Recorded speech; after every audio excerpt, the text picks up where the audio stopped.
Oi pessoal, aqui é Marcelo Serrano e esse é mais um episódio do podcast Tal Views. Antes de começar, eu deixo o convite para você que nos acompanha aqui no podcast seguir as nossas outras plataformas. A gente tem criado alguns conteúdos complementares aos episódios para o Instagram. Todos os relatórios aqui do time do Research da área macro ficam disponíveis no canal do Itaú Views no Telegram. E a edição desse podcast em vídeo fica disponível também no YouTube, então fica o convite aí para as diferentes plataformas. Hoje aqui a gente repercute os principais destaques da 16ª edição da Commodities Conference do Itaú BBA. A ideia é falar um pouquinho sobre os segmentos de mineração e siderurgia, papel e celulose, óleo e gás. A gente vai falar um pouco, além das perspectivas para esses segmentos, comentar como o cenário macro afeta os setores que a gente comentou e também a gente vai tentar mapear onde estão as melhores oportunidades, olhando aí o universo de ações de empresas listadas na Bolsa. Então, para ajudar a gente nesse bate-papo e contar um pouco do evento, a gente conta com as participações do Daniel Sasson, que é analista de mineração, siderurgia, papel e celulose do Itaú BBA, e da Monique Greco, que é analista dos setores de óleo e gás aqui no Research do Itaú BBA. Monique, Sasson, tudo bem? Bem-vindos. Tudo bem, obrigada pelo convite, Marcelo. Tudo bom, Marcelo? Sempre um prazer estar com você. Obrigado, pessoal. Bom, finalizando o terceiro dia aqui, imagino que vocês estejam cansados, mas vai ser legal trazer um pouco dos destaques. E eu queria começar pegando um pouco de contexto macro, né? Eu queria entender como o cenário externo, principalmente se a gente olhar desaceleração global, principalmente China, com uma estrutura de crescimento aí diferente, num ritmo mais lento, afetam as commodities de uma forma geral para a gente começar esse papo. Legal, Marcelo. Acho que eu posso começar aqui do nosso lado. Realmente a China sendo responsável aí por 75%, por exemplo, da demanda global por minério de ferro, 50% da demanda global por cobre, é sempre a primeira coisa que o pessoal tenta entender, né, em termos de oferta e demanda, em termos de projeção de preços de commodities. E a gente tem visto nos últimos anos uma migração do crescimento chinês, de repente saindo um pouco daquele modelo mais focado em real estate, né, em properties, em infraestrutura, e indo um pouco mais para manufatura, para serviços, para consumo. E isso traz um impacto relevante para a demanda de alguns tipos de commodities e que não necessariamente é negativo, talvez seja mais negativo para minério de ferro, por exemplo. A gente lembra muito desse por conta da Vale, da importância que a Vale tem no índice brasileiro, mas demanda por algumas outras commodities, na verdade, tende a se acelerar, né? Até tendo em vista a transição energética, a eletrificação e outros temas que vêm ganhando um pouquinho mais de relevância. Isso posto, Marcelo, eu acho que um mundo que cresce menos, e aí eu coloco a China, coloco as preocupações com eventuais recessões ao redor do mundo, você mencionou Estados Unidos, por exemplo, um mundo que cresce menos não é um mundo em que as commodities, hard commodities, né, como a gente chama minério de ferro, por exemplo, tendem a ir bem. Claro, uma dinâmica completamente diferente das commodities agrícolas, né? Aqui a gente não fala de soja, de trigo, milho, etc. Mas um mundo que cresce menos não é um mundo tão bom para as commodities. Então, eu acho que a gente tem que... parte do nosso trabalho aqui é realmente o de tentar identificar quais as commodities vão ser as ganhadoras e perdedoras num novo modelo de crescimento econômico chinês. Se eu puder complementar com um olhar para óleo e combustíveis fósseis, né? Esse mundo que cresce menos traz uma preocupação do lado da demanda relevante para petróleo, que é combinada hoje com uma existência de uma sobrecapacidade de produção de óleo no mundo, né, nas mãos da OPEC, os Estados Unidos muito forte com o crescimento de produção no shale. E a gente tem também um efeito de transição energética que começa a se mostrar visível já em grandes números, né? Teve um dado interessante da EIA, da Agência de Energia norte-americana, agora no fim da driving season, no hemisfério norte, constatando que o número de milhas viajadas, né, né, durante essas férias aí de verão no hemisfério norte, se recuperou para patamares pré-pandêmicos, no entanto, o consumo de combustível não, né, que é um indicativo desse ganho de eficiência ou reposição de motores movidos a combustíveis fósseis por motores elétricos e que usam outras fontes de energia. E a gente tem também, além da preocupação, né, com o preço de óleo, que se refletiu aí ao longo das últimas semanas, esse fim da driving season que eu acabei de comentar também tem tido uma pressão muito forte sobre os crack spreads, que é o que a gente chama de margem de refino, que é a diferença entre o preço do diesel e da gasolina em relação ao petróleo no mundo, né? A gente viu uma contração muito forte quando a gente percebeu ali com o fim da driving season uma volta muito grande, muito abrupta da demanda por esses combustíveis. Isso se refletiu também numa pressão sobre os cracks, além da pressão do petróleo, né? Perfeito. E se a gente pudesse resumir o que vocês mais ouviram de dúvidas dos investidores aqui presentes, quais foram os temas mais levantados por eles? Então vamos lá, acho que do lado das empresas de mineração e siderurgia, Marcelo, as preocupações óbvias que a gente até tocou um pouco aqui com relação à China. A gente viu um minério de ferro começando o ano em patamares ao redor de $140 por tonelada e hoje, ou nessa semana, tocando aí níveis mais próximos a $90. Então, acho que essas dinâmicas de oferta e demanda global, aquecimento ou desaquecimento de algumas economias é um ponto sempre importante. Especificamente para siderúrgicas, o momento no Brasil tem sido, ou foi no primeiro semestre, um pouco mais desafiador. A gente está falando de uma pressão na parte de custos, né, matérias-primas como minério de ferro, carvão em patamares elevados, alguma dificuldade com repasse de preços e esse cenário acabou se traduzindo em margens mais apertadas, né, níveis de rentabilidade menores para as empresas da nossa cobertura. Aparentemente a gente está chegando num nível um pouquinho mais próximo a uma estabilidade, ou de repente os mais otimistas diriam até algum ponto de inflexão no Brasil. Então a gente começou a ver um pequeno repasse de preços na siderurgia, volumes no mercado doméstico bastante sólidos, na verdade. Hoje o Instituto Brasileiro de Aço soltou os números para agosto com níveis de demanda bastante saudáveis no Brasil, em que pese a importação com produto importado, que vem incomodando aqui a competição no mercado local, mas é um cenário que não é tão ruim quanto alguns esperariam para esse segundo semestre. Do lado de papel e celulose, Marcelo, a gente está de repente na metade ou se aproximando talvez no quarto final do que a gente acha que é um ciclo de queda de preços, né? A gente viu a celulose subindo mais do que a gente esperava, ou do que o mercado esperava no primeiro semestre. Um ajuste começou a acontecer e a gente acha que a gente está perto ali do ponto de estabilidade. Não acho que tenha espaço para aumento de preço no longo prazo, mas talvez ter um pouco mais de clareza ou de visibilidade com relação ao nível no qual a gente vai ver a celulose se estabilizando, talvez seja suficiente para os investidores se animarem um pouco mais com os papéis, com as ações do setor. Então, resumidamente, diria que condições de oferta e demanda e os principais drivers de demanda tanto no mercado local quanto exportações e importações foram os temas principais.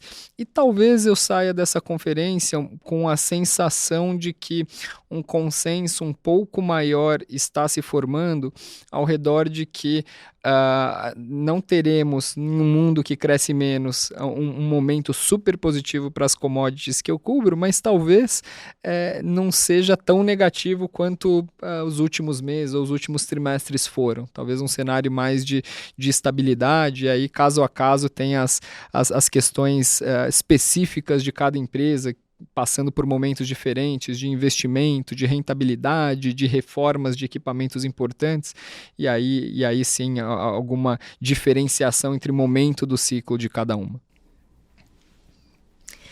Aqui do lado de óleo, eu acho que os investidores chegaram nessa conferência talvez ainda digerindo a dinâmica de preço de óleo nas últimas 3-4 semanas, né? A gente estava no final de agosto com óleo mais perto de 80, agora a gente está com óleo mais perto de 70.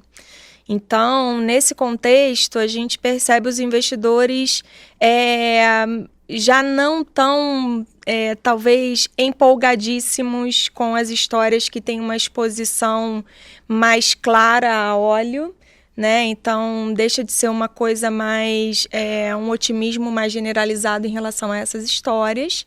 Mas ainda existem histórias que são muito interessantes mesmo nesse contexto de preço. Então, o que eu percebi aqui nas conversas, por exemplo, com as produtoras independentes, foi uma tentativa do investidor ganhar uma visibilidade na perspectiva de crescimento de produção dessas companhias, quais são os triggers de curto prazo, quais são as oportunidades de consolidação, de M&A.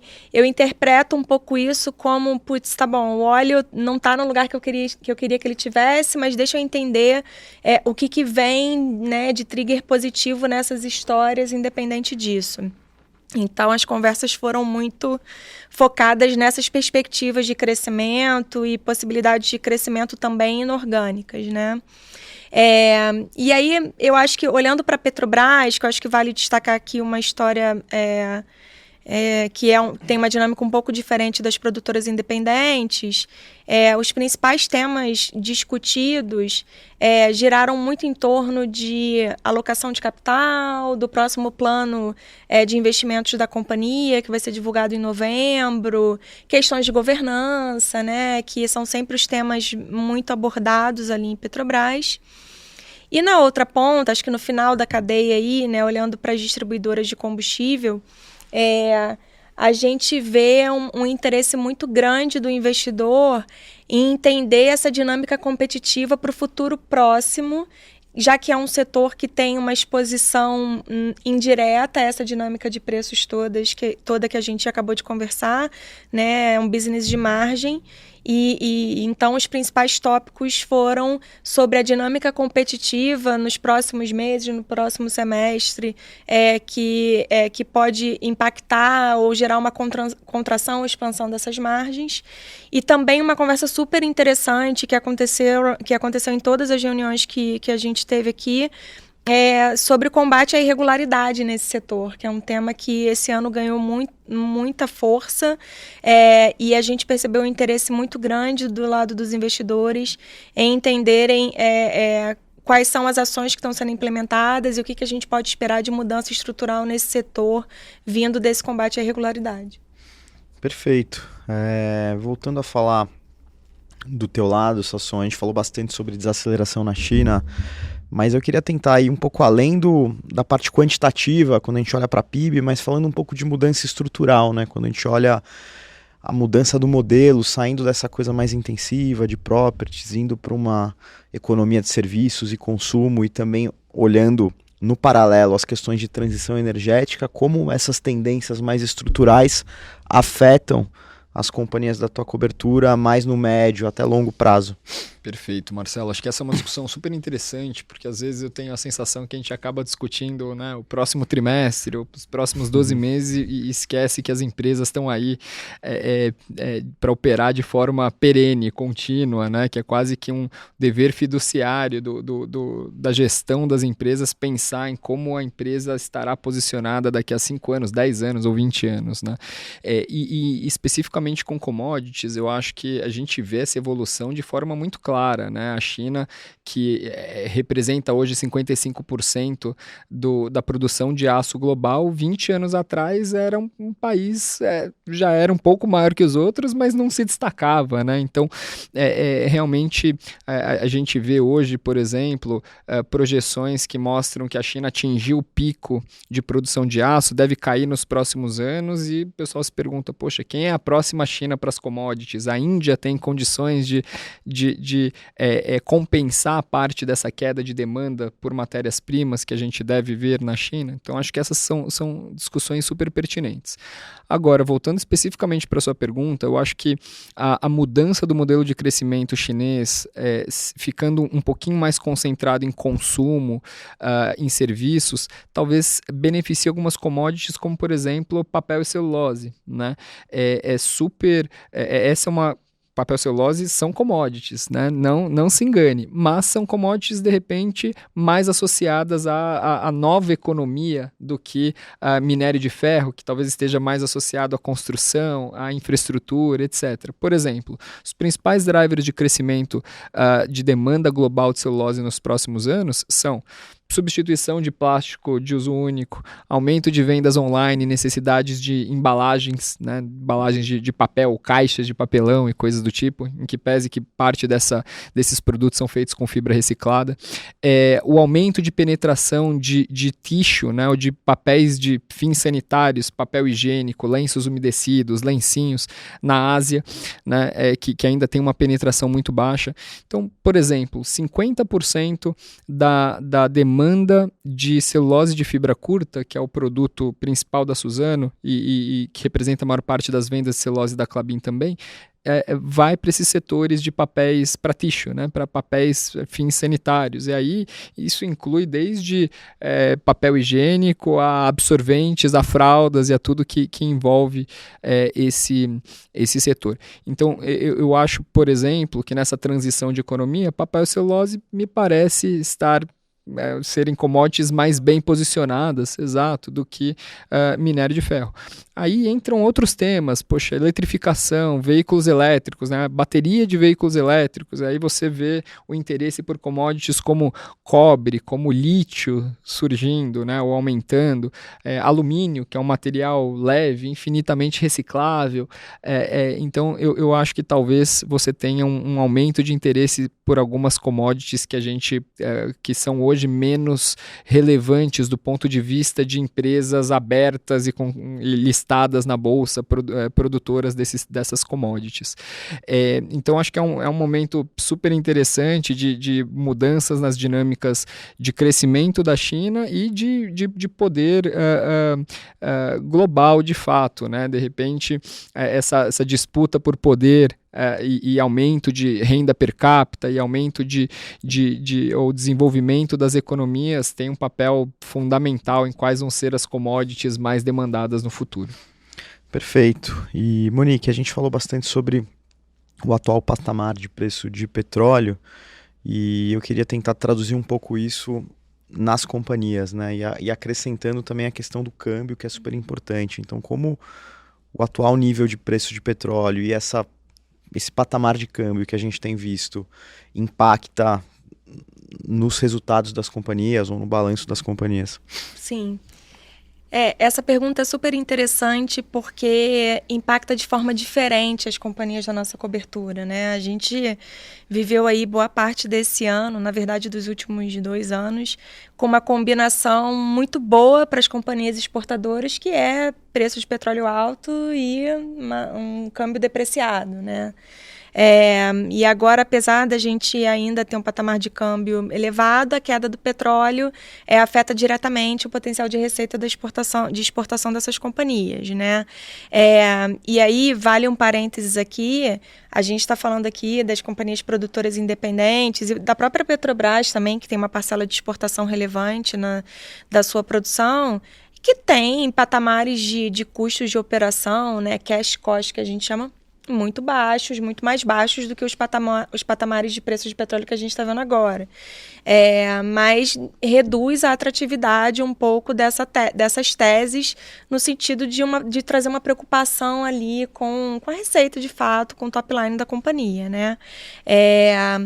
No caso da Petrobras, eu acho que tem um aspecto interessante, que é uma coisa que a gente volta e meia discute com os investidores, que é quando o petróleo está ali entre 70 e 80, girando em torno dessa faixa, acontece o que muitos investidores chamam de sweet spot para a Petrobras, né? Que é aquela coisa a companhia ainda gera muito caixa, né? Porque tem um cash cost para extração, produção e venda desse petróleo muito baixo, então ela ainda gera muito caixa mesmo com o petróleo ali perto de 70, só que por outro lado, quando a gente olha para o segmento de downstream da companhia, né, o segmento de refino e comercialização, os preços mais baixos de petróleo e de combustíveis, né? Lembra que eu comentei do crack spread, isso impacta aqui também, essa combinação de petróleo mais baixo com crack spread mais baixo, tira um pouco a pressão sobre a Petrobras para ela ajustar o preço de diesel e gasolina no mercado doméstico, que a gente sabe que é historicamente um grande tema na tese da Petrobras, né?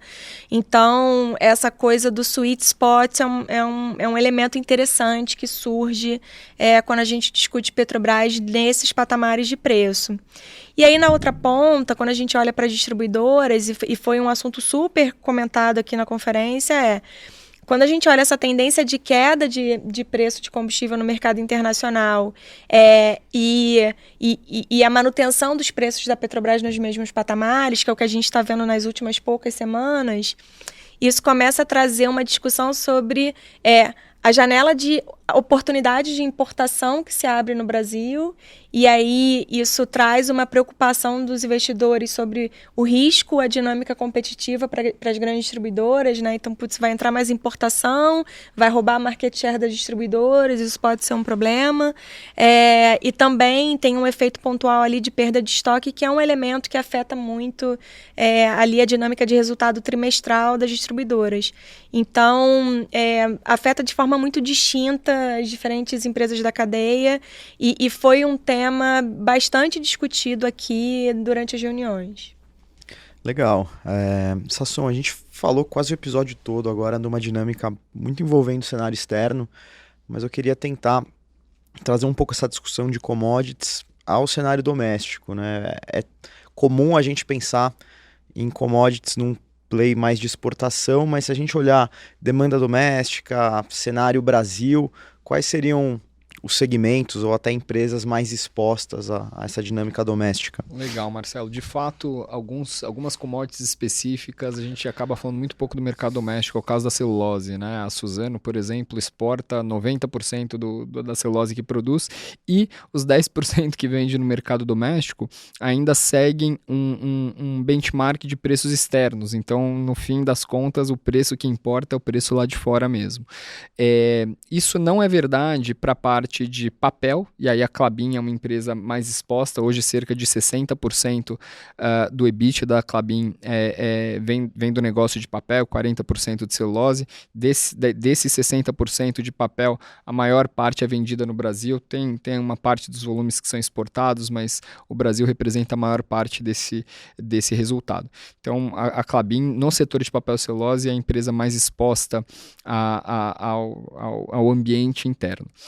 E nas siderúrgicas, boa parte do resultado com siderurgia de fato é feito no Brasil. Então, se a gente pegar uma CSN, por exemplo, 50% do EBITDA, na verdade, vem do negócio de mineração, e aí é mais exportação. Mas a empresa tem um negócio de siderurgia que é super relevante no Brasil, tem negócio de cimento, que é Brasil, tem negócio de energia, que é Brasil, então tem uma exposição razoável. A Gerdau tem mais ou menos metade do EBITDA no Brasil, metade do EBITDA vindo dos Estados Unidos, então talvez seja uma empresa mais diversificada geograficamente, uma empresa mais meio a meio. E a Usiminas, talvez dentre as siderúrgicas, seja aquela que mais tem exposição ao mercado doméstico. Aí cerca de 85% do EBITDA, que é siderurgia, é Brasil. Os outros 15% a 20% vem da parte de mineração. E aí aqui, né, Marcelo, acho que vale ressaltar que o ambiente ou o mercado doméstico em 2023 tem até surpreendido positivamente. Isso vale tanto para papel quanto para aço. No caso específico de aço, tem uma questão importante de aumento de competição com o produto importado. Hoje o aço importado ele representa mais ou menos 25% do consumo aparente de aço no Brasil. É um nível bastante acima dos 10%, 12% de média histórica. Isso é em parte explicado pelo fato de a China estar exportando mais aço para o resto do mundo, porque o consumo interno está fraco e o Brasil é um destino dessas exportações, mas ajuda um pouco as empresas aqui no Brasil a colocarem um pouco mais de volume, a terem um pouco mais de diluição de custos fixos e de repente ajuda a passar por aquele ponto de inflexão que eu mencionei antes, de resultados começando a melhorar no setor de siderurgia daqui para frente. Então, respondendo a sua pergunta, Klabin é a empresa do setor de papel e celulose mais exposta ao mercado doméstico. Usiminas é a empresa do setor de mineração e siderurgia mais exposta ao Brasil. Boa. Monique, acho que você comentou em uma das respostas como as produtoras independentes, elas são uma exposição mais limpa a petróleo, mas considerando esse momento mais de baixa da commodity, qual seria a estratégia para, enfim, empresas se blindarem um pouco dessa desvalorização da commodity? Tem algum fator micro adicional? Que nomes que se sobressaem em um cenário de baixa da commodity? Legal. Eu lembrei aqui de uma frase de um CEO de uma das empresas aqui da minha cobertura, que ele fala que a melhor proteção para o preço baixo de petróleo é ter um custo de petróleo, um custo de produção muito baixo, né? Então, quanto mais disciplinado e eficiente a companhia for na exploração e desenvolvimento da produção, mais resiliente ela será aos movimentos cíclicos da commodity, que são intrínsecos ao negócio, né? Então, nessa linha, a gente, nesse contexto aqui, eu acho que a gente olha para a Petrobras com carinho, né? A Petrobras tem sim uma exposição a óleo grande, mas hoje a Petrobras é uma companhia que produz 2,2 milhões de barris por dia, dos quais ela refina e vende no mercado doméstico como gasolina, diesel, GLP, 1,8 milhão de barris por dia. Então, existe uma proporção muito grande aqui da receita de Petrobras que vem do mercado doméstico e tem uma exposição um pouco mais limitada a essa dinâmica internacional. Lembra que eu comentei ali que a gente está vendo uma contração dos preços internacionais, mas os preços da Petrobras aqui dentro estáveis, então isso limita um pouco essa exposição, né? A gente também tem um carinho aqui por Prio. Prio, apesar de ter essa exposição mais limpa, né, a óleo, é uma história de lifting cost, custo de operação muito baixo, assim, a companhia é um exemplo de eficiência, então ela está mais resiliente, tá mais preparada para esses movimentos cíclicos. E tem também uma forma de olhar aí uma exposição mais protegida, que é no segmento de distribuição, né, Vibra, Ultrapar, as companhias que vieram aqui, que são mais expostas à dinâmica doméstica de demanda, e é um business mais de margem. Então, apesar de elas serem impactadas de forma indireta, como eu falei, da dinâmica de importação, quando tem uma arbitragem aberta, ou de eventuais perdas e ganhos de estoque quando os preços lá fora se movem, isso é mais indireto ou mais pontual. Então, eu diria aí essas Petrobras, Prio e Vibra como formas de se posicionar aqui de uma forma mais protegida, né? Perfeito. E acho que a gente cobriu bem as pautas, mas para finalizar, seria interessante dividir com os ouvintes quais seriam, no atual cenário, as top picks de cada um de vocês, pensando nos segmentos de cobertura. Acho que do nosso lado a gente tem uma preferência por Gerdau no setor de mineração e siderurgia, dado que talvez seja a empresa com menor exposição a minério de ferro e portanto, a esse cenário de aço melhor no Brasil, piorando nos Estados Unidos, é verdade, mas exatamente com essa diversificação geográfica você tem uma estabilidade, uma resiliência maior de resultados, Marcelo. Não é um setor que eu particularmente goste muito no momento, eu acho que mesmo a Gerdau, que é a minha empresa preferida, tem suas dificuldades, mas eu acho que a empresa tem algumas questões específicas de iniciativas de corte de custos que ajudam a compensar uma parte desse ambiente externo um pouco mais complicado. E no setor de papel e celulose, aqui a gente gosta tanto de Suzano quanto de Klabin. Talvez a Suzano seja um cavalo melhor aqui para se posicionar para aqueles investidores que esperam, acreditam que a gente esteja próximo agora do fim do ciclo de baixa da celulose e uma estabilização ou uma melhora das perspectivas à frente beneficiaria mais a Suzano em relação à Klabin. Isso posto, para aqueles investidores um pouco menos animados com a dinâmica de celulose, Klabin tem uma exposição, como nós comentamos anteriormente, mais forte ao negócio de papel no Brasil, que deixa os resultados um pouquinho mais resilientes. Se eu pudesse escolher uma de cada setor, seria Gerdau em mineração e siderurgia e Suzano em papel e celulose. Bom, aqui eu me antecipei, né? Comentei os três nomes que a gente gosta. Vou falar um pouquinho do porquê de cada uma delas.